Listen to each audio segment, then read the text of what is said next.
Saludos amigos, ¿qué tal? Aquí estamos listos para llevarles Revista del Comercio en este sábado, sábado 20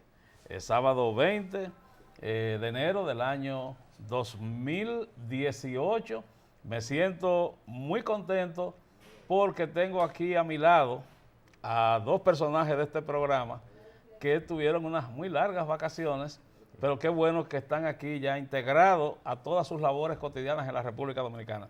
Muy buenos días, don José Segura. Buenos días. Muy buenos días, Manuel Ricardo. Rodríguez. Buenos días. Manuel Rodríguez repartió regalos en la bola de Cutuca, en Soberanía Popular.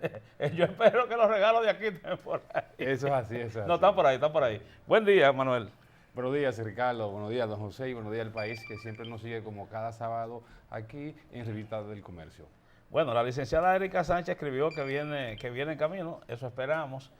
Nosotros, como siempre, agradecemos a nuestros patrocinadores que cada sábado pues nos acompañan, como es el caso del Grupo Mejía Alcalá, con sus productos, la leche Millet, en todas sus vertientes, producto de alta calidad, que llega a todos los hogares de la República Dominicana, con una responsabilidad social que tiene esta gente por más de 63 años sirviendo a las familias dominicanas. El Grupo Mejía Alcalá con la leche Millet en todas sus vertientes, todos sus productos, con la más alta calidad la República Dominicana. También nuestros amigos de Prodal con arroz Campo, el arroz Campo que llega a lo mejor de la naturaleza, a su mesa, llega todos los días y por supuesto a todos los colmados, los supermercados, los almacenes.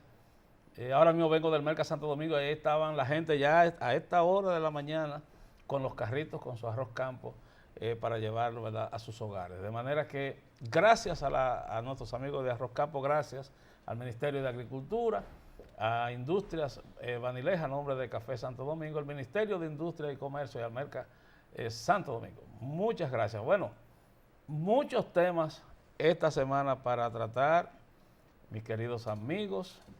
En el plano internacional sigue la situación un poquito difícil en Venezuela, pero Manuel, me gustaría de inmediato saber qué pasó anoche en Estados Unidos con el asunto del cierre del gobierno federal. Si finalmente no se pudo llegar a acuerdo, que los amigos, ¿verdad?, tempranito, pues se enteren por aquí que finalmente qué pasó.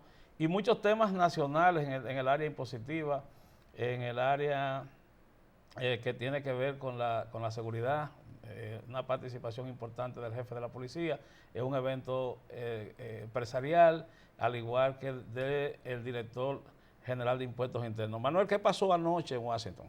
Bueno, mira, en el caso de Washington anoche, para que la gente entienda, a pesar de que el gobierno todavía no ha llegado a un acuerdo con el Congreso Nacional, no se cierra definitivamente lo que es ya, ¿cómo se llama?, el presupuesto legislativo de un año de Estados Unidos. Siempre hay espacio. En este caso todavía están las negociaciones. Los gobiernos siempre tienen un fondo federal que le permite subsanar una serie de gastos mientras se llega a un acuerdo. Todavía queda más tiempo para el acuerdo final. Se está negociando la parte de la responsabilidad migratoria, que es lo que quiere el gobierno, negociar esa parte. Y entonces lo quiere hacer, pero también el Congreso quiere también imponerle la camisa de fuerza al gobierno para negociar esa parte. Por lo tanto, todavía no se llega a un acuerdo definitivo. Yo espero que justamente hoy se cumple ya un año que asumió la presidencia del presidente Trump, y entonces el presupuesto que estaba en camino, que se estaba ejecutando, era en parte el anterior, ¿no? Ya a partir de ahora, cuando se inicie ya el nuevo presupuesto del presidente Trump, ya sí podemos hablar de un presupuesto completo de él. En este caso, lo que se está debatiendo es justamente eso, Ricardo, porque hay una serie de gastos, por ejemplo, la parte del muro fronterizo también, los gastos también de una reforma fiscal que está pendiente también en Estados Unidos. Todo ese tipo de cosas es un poco complejo y por eso no se ha cerrado el gobierno desde el punto de vista fiscal ni tampoco se llega a un acuerdo. Yo espero que ya quizás en los próximos días tengamos ya un acuerdo definitivo en la cual pudiese de una u otra afectar la parte local. ¿Por qué afecta la parte local? Primero porque ahí se está hablando de una serie de reformas en materia también de bajar impuestos y eso de una u otra manera afectaría la tasa de interés global y si lo afectaría también afectaría el mercado local. Ustedes saben que el país se está colocando bonos en los mercados mundiales, pero además también tiene deuda en dólares también y eso pudiese afectar también en parte la economía dominicana.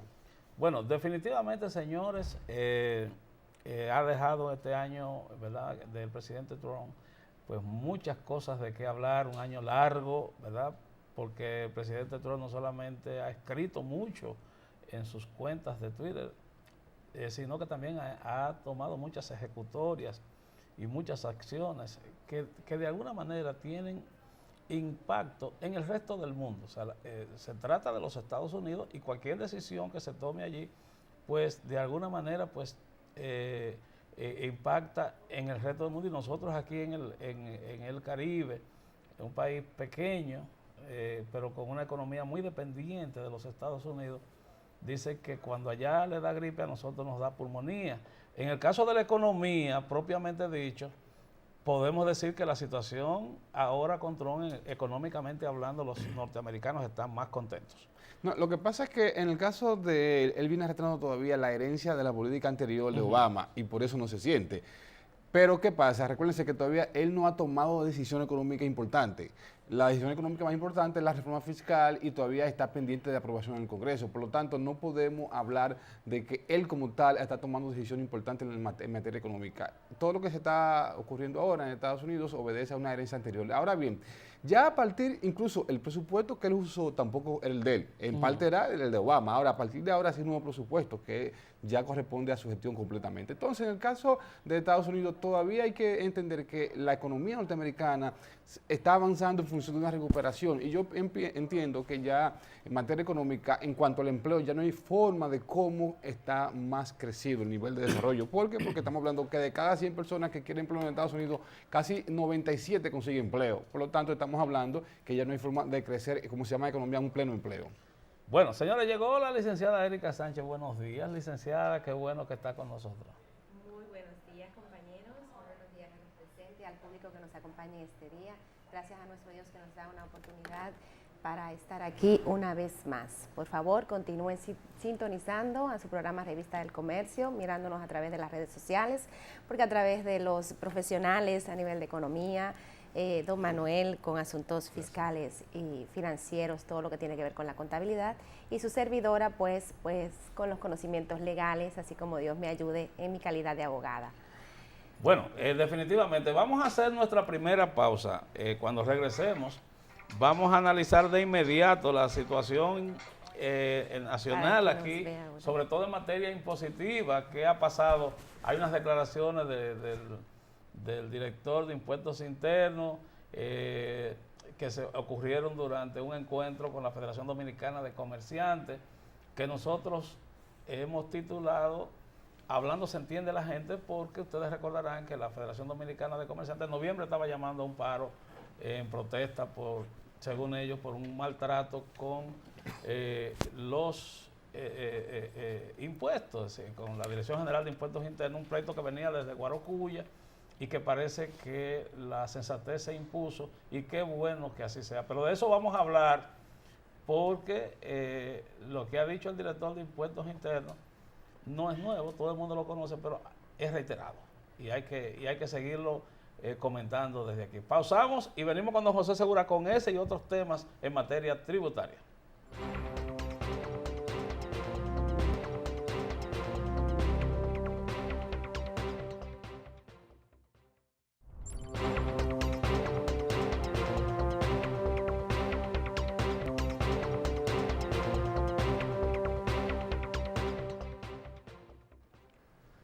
Bueno, señores, estamos de regreso en su programa Revista del Comercio. Agradecemos a toda la gente que ya nos sigue a través de Facebook en vivo y por las redes sociales, y nos está compartiendo. Yo decía que la gente hablando se entiende, y debo decir aquí que el viceministro de Fomento a las MIPYMES, el señor Ignacio Méndez, tuvo mucho que ver con el entendimiento que se llegó entre la Federación Dominicana de Comerciantes y la Dirección General de Impuestos Internos en aquella ocasión que se estaba promocionando un paro del comercio en la región sur. Después de esto, pues ya han habido varias reuniones, y ustedes ven ya la participación del director en el 43 aniversario de la Federación Dominicana de Comerciantes, a quien aprovechamos y felicitamos. de donde surgieron varias declaraciones importantes. El código de empleo, del primer empleo que propone don Pepín Corripio, una participación del director de la Policía Nacional, muy interesante, el ministro de Industria y Comercio, Nelson Toca Simón, que también tuvo una participación importantísima, y por supuesto la participación del director de Impuestos Internos. En parte de su alocución, don Pepín Corripio decía que había que aliviarle la carga a las MIPYMES, y decía que no es posible que 500,000 de personas tengan la misma carga impositiva que tienen ellos, los poderosos. Y precisamente ante esta situación que ahora tenemos una ley que es la 155-17 que tiene que ver con lavado de activos, ¿verdad, don José? Lo que se habla es de que ya prácticamente el secreto bancario, que si alguna vez existió, ya está claro de que ha dicho el propio director de Impuestos Internos que no necesita de ninguna orden judicial para poder entrar y verificar los ingresos que están teniendo los comerciantes, los empresarios, las personas. Ante esa situación, ¿verdad?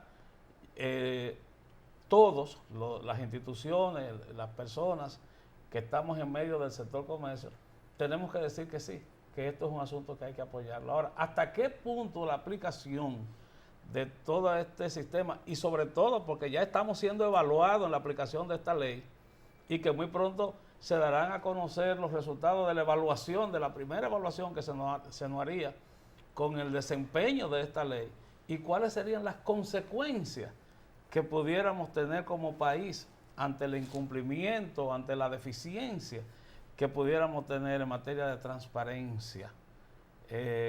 Como que sigue complicado, don José Seguro, el asunto impositivo. No diríamos que está complicado, ¿no? Lo que vamos a decir que vamos rumbo hacia la transparencia, que es lo que se ha estado pidiendo hace tiempo, de que haya una calle de doble vía en el asunto del pago de los impuestos.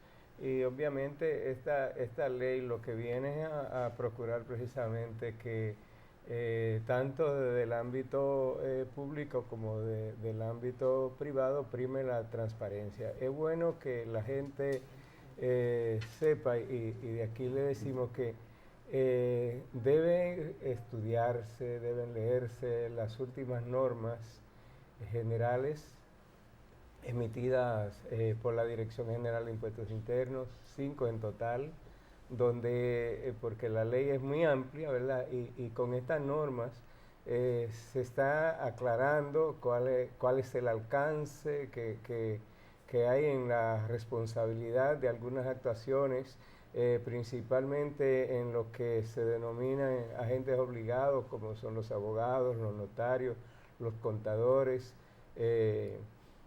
los constructores, los dealers.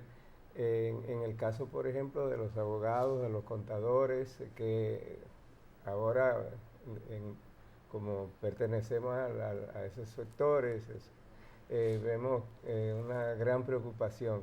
Y la ley está clara, las sanciones vienen cuando, por ejemplo, en la norma 5/2018, en el artículo 3, está muy claro cuál es el ámbito de aplicación de las sanciones, cuándo se aplican. O sea, siempre tiene que haber, en el caso de los prestadores de servicios, como los contadores y los abogados, los notarios, una relación muy directa con un hecho. O sea, no es por el simple hecho de que usted sea el abogado de alguien o porque usted sea el contador de una empresa, eso no significa que usted va a ser sancionado por cualquier hecho si usted no está involucrado directamente en los hechos que señala la ley, que señala la norma.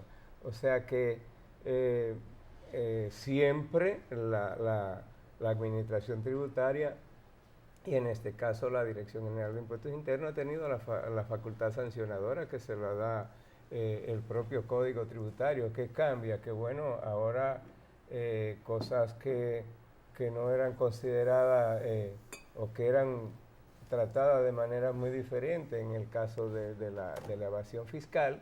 Ahora la Dirección General de Impuestos Internos tiene mayores facultades. Por ejemplo, en el caso del secreto bancario, que antes, de acuerdo a la ley 7202 de 2002, las instituciones financieras suministraban información a la administración tributaria en formas desagregadas, es decir, cuando había un juicio público, ya no es así, o sea, ya cualquiera que esté realizando transacciones tiene que tener claro de dónde proceden los fondos, cómo se están invirtiendo, cómo usted lo está recibiendo, para evitarse situaciones. O sea, no es que se paraliza nada, no es que pasa nada, es que usted tiene que saber qué es lo que usted está haciendo en su negocio, qué es lo que usted está haciendo a través de la actividad que realiza, si es profesional, si es de servicio.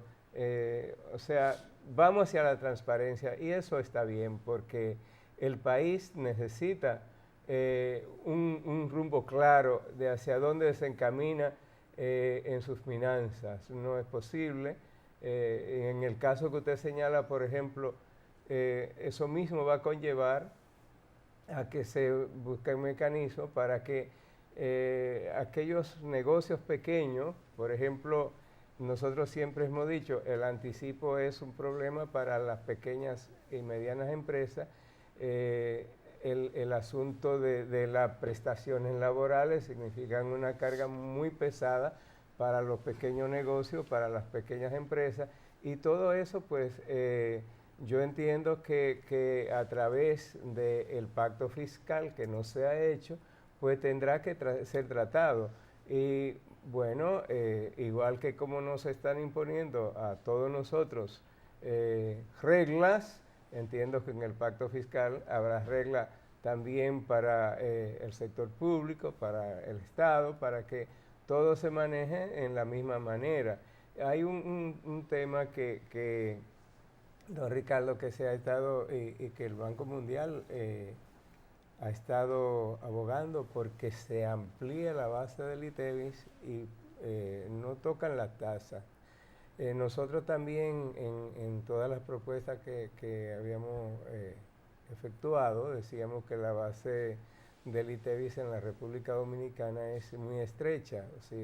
Cuando uno la compara con los países de la región, pero hay que tener precaución y cuidado en el tema de la ampliación porque una gran parte de CITEVI ya ha sido manejado en reformas anteriores. Y fíjese que productos que antes no estaban ya están grabados. Estaríamos hablando de que la mayoría de los servicios habría que aplicar la ITEVIS, y eso hay países inclusive donde la electricidad está grabada con IVA, y la salud, pero no tienen, por ejemplo, en el caso de la electricidad, no tienen los problemas que nosotros tenemos en términos de sobre todo las costo, exenciones, y sobre todo también el tema de que habría que modificar, habría que revisar, que nosotros siempre hemos estado de acuerdo en que las exenciones se otorguen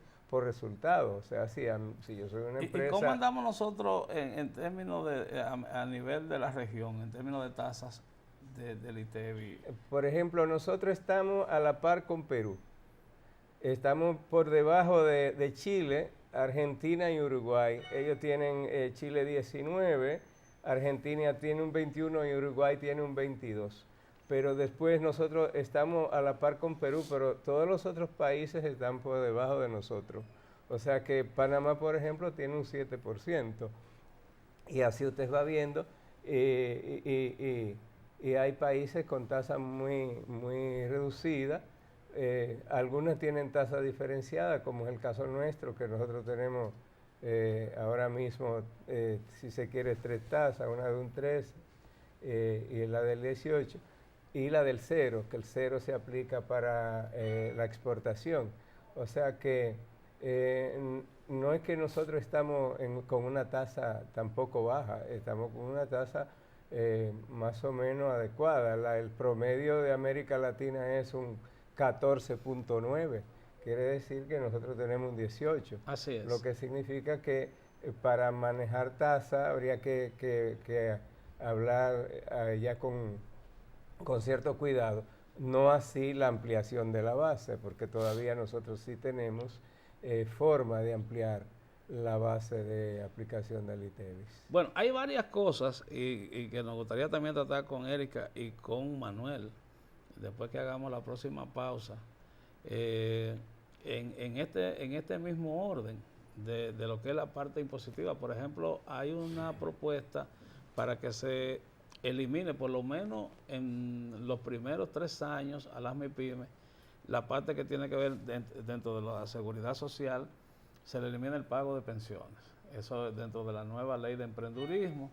Se está trabajando también, que entiendo yo que antes tal vez ya para el mes de marzo, en el primer trimestre, se pudiera estar presentando el nuevo régimen, pudiera llamarse así, de estimación simple o simplificado, procedimiento simplificado para tributar, para las MIPYME, que pudiera venir con novedades interesantes. Y a todo esto es bueno que los comerciantes que siguen este programa pues continúen escuchando las orientaciones de estos profesionales que están aquí, y que entonces usted pueda también enviarnos sus consultas, que la pueden hacer escribiéndonos directamente al WhatsApp 829-230-1140. Nos pueden escribir por ahí a ese WhatsApp. También pueden entrar por las redes sociales y escribirnos a Revista del Comercio tv@gmail.com, y entrar por cualquiera de las redes sociales que tenemos y hacernos sus consultas. Desde aquí nosotros le daremos seguimiento. Vamos a hacer una pausa, venimos con Erika y otro temita caliente que tengo con Manuel, que es estamos en un arbitraje por los 708 millones de Odebrecht, y como tú vienes de los países, Manuel, a ver que tú has oído, vamos a tener que pagar esos 708 millones. Pausamos y retornamos.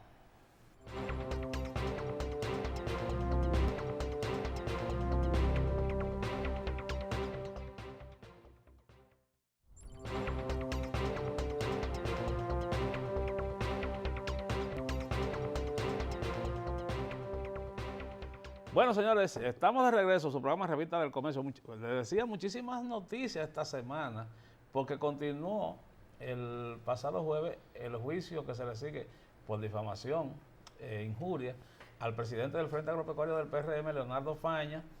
Participó como testigo el señor ministro de Agricultura, Ángel Esteves, y andan unas informaciones por ahí basado en las declaraciones que él dijo. Obviamente hay una guerra de relaciones públicas en materia de lo que es el manejo de las informaciones que salen de ese juicio, que yo lo voy a dejar hasta ahí solamente, en que es una guerra de relaciones públicas de ambas partes, porque el juicio que se está siguiendo ahí es un juicio por difamación e injuria.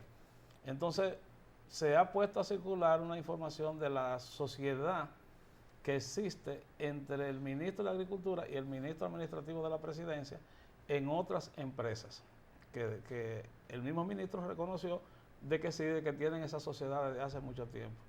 Pero eso se ha estado enviando de manera viral, y yo entiendo que eso en nada va a favorecer el juicio que se le sigue contra difamación e injuria a Leonardo Faña.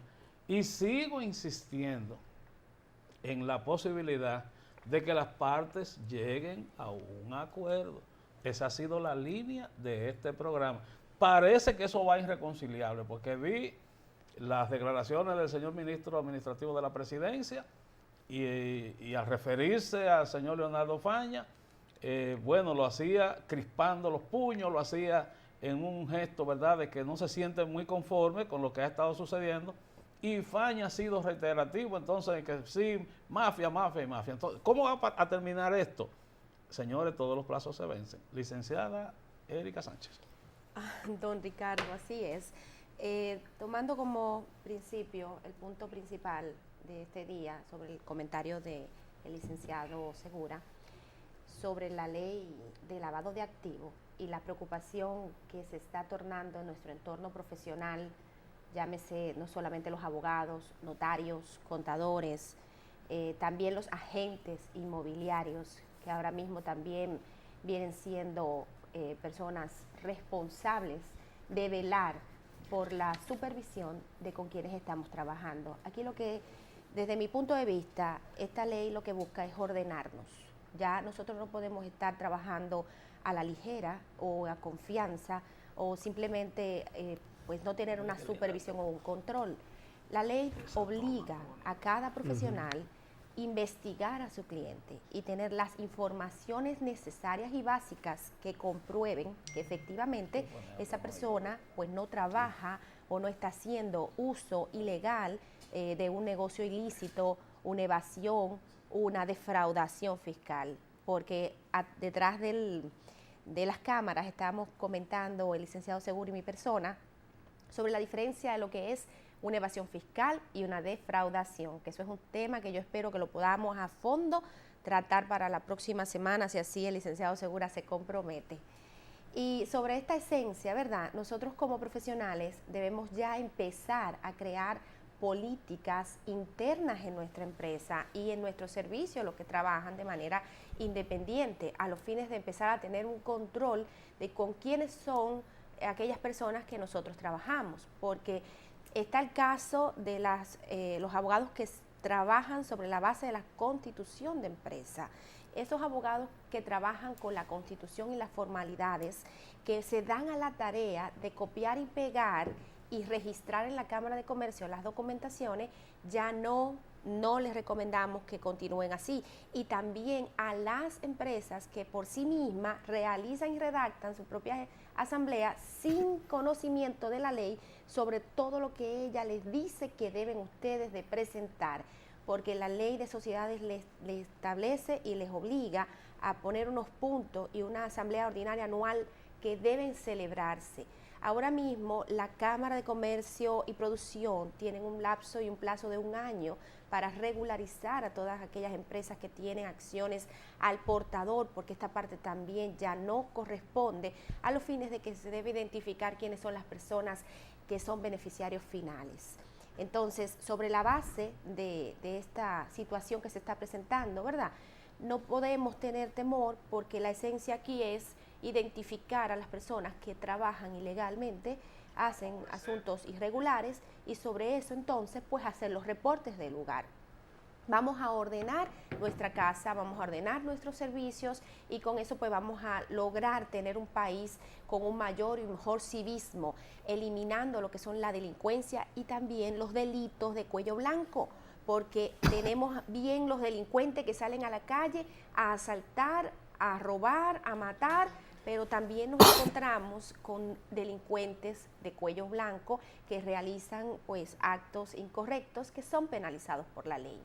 Un punto importante que se mencionó también es sobre lo que puntualizó el distinguido empresario Pepín Corripio sobre que la responsabilidad de crear empleos no recaiga sobre el gobierno. Esto es importante, estas palabras, porque él quiere llamarnos a nosotros, a los empresarios, ¿verdad?, a los comerciantes, a que seamos un promotor de empleo, un promotor de primer empleo. Entonces, sobre esa base entendemos que no solamente el empresario de manera individual debe hacerlo y tampoco el gobierno de manera individual. Ahí debemos nosotros hacer una alianza y juntos empezar a promover lo que viene siendo los mejores empleos. Pero aquí entonces entra de la mano lo que viene siendo el tema de la cesantía sobre la base, ¿verdad?, de ese impacto y ese pasivo laboral que acumula cada empresa con un trabajador. Resulta que muchas empresas, lamentablemente, pues pueden contar con trabajadores que son malos e ineficientes, pero tienen un cúmulo de años que a la hora de querer cancelar a ese trabajador y no cumplir con los requerimientos que el Código Laboral establece, porque el Código Laboral te dice cuáles son los procedimientos que esta empresa puede utilizar para que se pueda cancelar sin los beneficios que establece. Pero si no hay ninguno de esta lista, entonces aquí hablamos del tema de la cesantía. Y también se resaltó el punto importante del seguro de las personas desempleadas, que es algo que se está ya implementando. Inclusive las entidades financieras lo están implementando de manera independiente para las personas que utilizan su servicio. Es decir, que aquí, ¿verdad? En conclusión, a los fines de poder ya en otro programa ampliar un poco más allá sobre este tema, porque es sumamente importante cómo nosotros como sociedad y como personas, comerciantes y empresarias, podemos incentivar a la sociedad, a estos jóvenes a que inicien sus primeros empleos y a estas personas que necesitan trabajo, poderlos incluir, pero cómo el gobierno puede ayudar a estas personas conforme a leyes, a normas, reglamentos, a que no se caiga el negocio.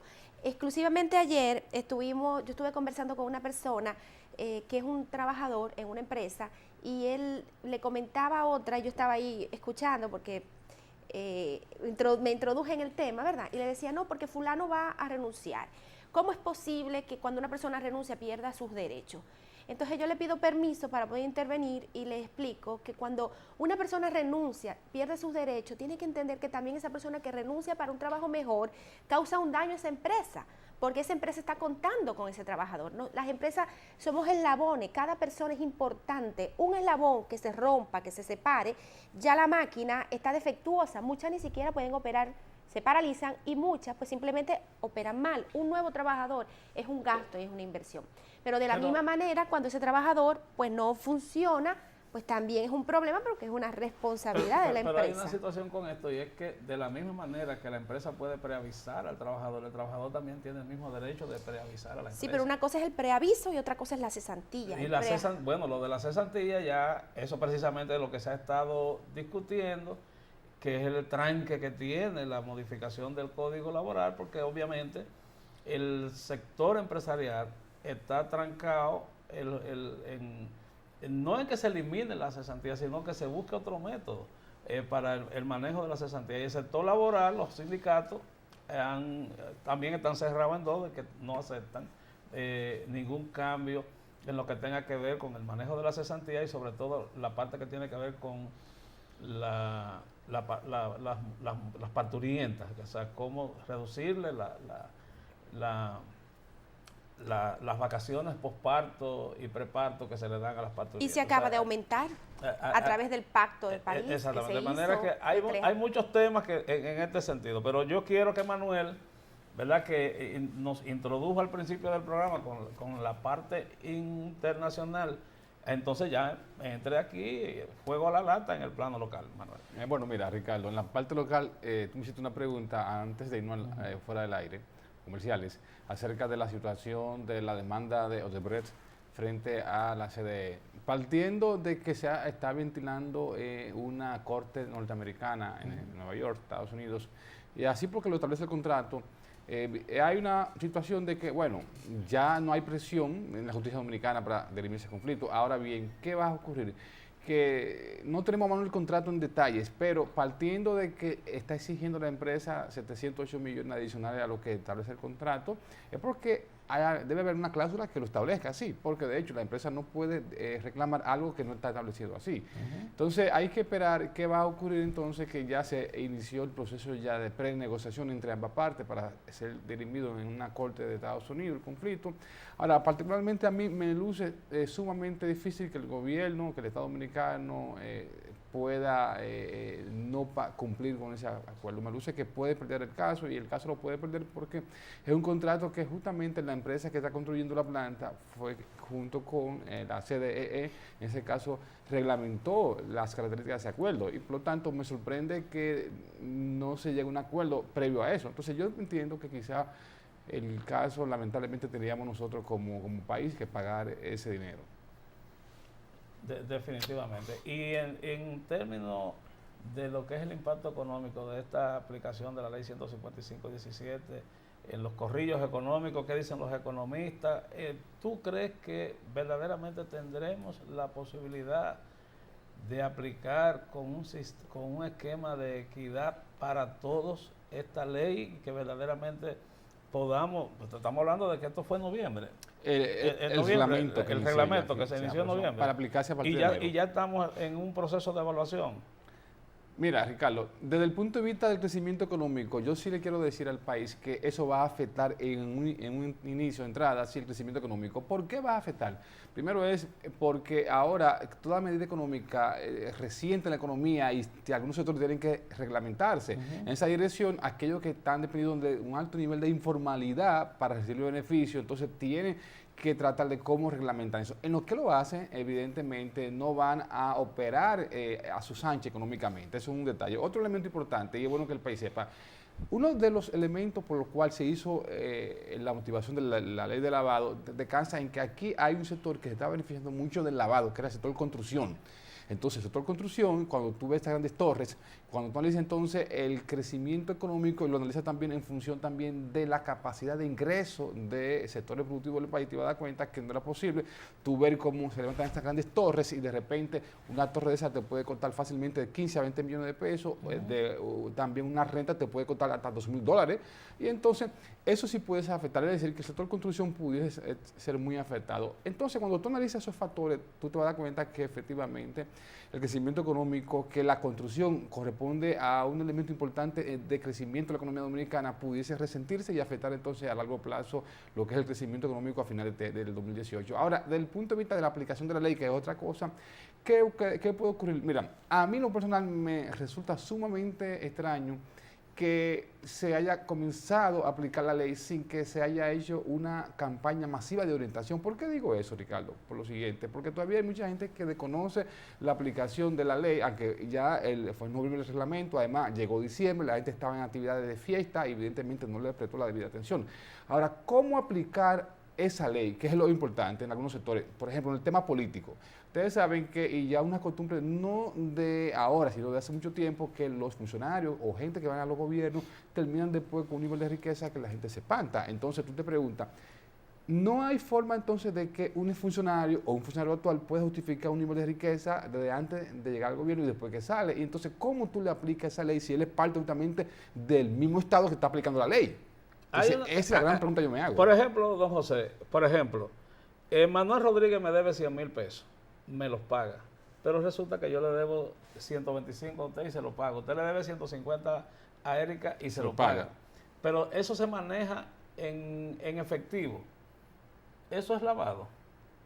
No, pero los temas de lavado están... Es por eso que la gente la gente debe hay que explicar, o sea, porque se dice, bueno, efectivo, más de 50,000 pesos. Porque la gente debe leer bien la ley, sí, y las normas y los reglamentos para estar claro cuáles son las actividades y las operaciones que significan lavado. Porque si estamos hablando de algo transparente, de algo que es tangible, que usted sabe que sí ocurrió, que estamos hablando de que yo compré esta computadora, ¿verdad?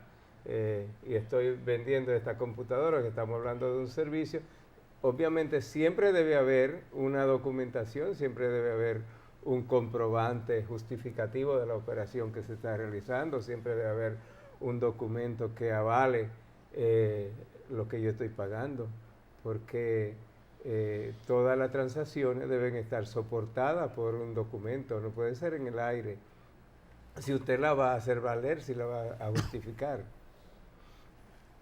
Pero lo que pasa, don José, que hay un problema también, que ustedes saben que la economía dominicana y los agentes económicos dependen de una alta informalidad. Por eso yo abogaba que había primero que iniciar una campaña de orientación masiva para que esos sectores pudiesen entender los niveles de alcance de esa ley. Porque el problema es eso, que como no se hizo ese nivel de orientación, entonces ahora mucha gente tiene esa confusión y tiene esa duda. Yo entiendo que es un asunto de tirar la red cuando van a pescar. Es decir, la ley surge y dice que es de manera inmediata. Normalmente, es un antecedente. Normalmente las leyes le dan un tiempo para que se pueda adecuar, como aplicar, dices, sí, pues efectivamente publicar e informarle a la sociedad de que existe y cómo es que ella se va a utilizar. Pero esto es un asunto de verdad, de tirar la red y empezar a alar, y bueno, ya después los pececitos buenos se van a volver a tirar al agua para que vivan, y los malos pues se van a agarrar, ¿verdad? Y se van a someter a la justicia.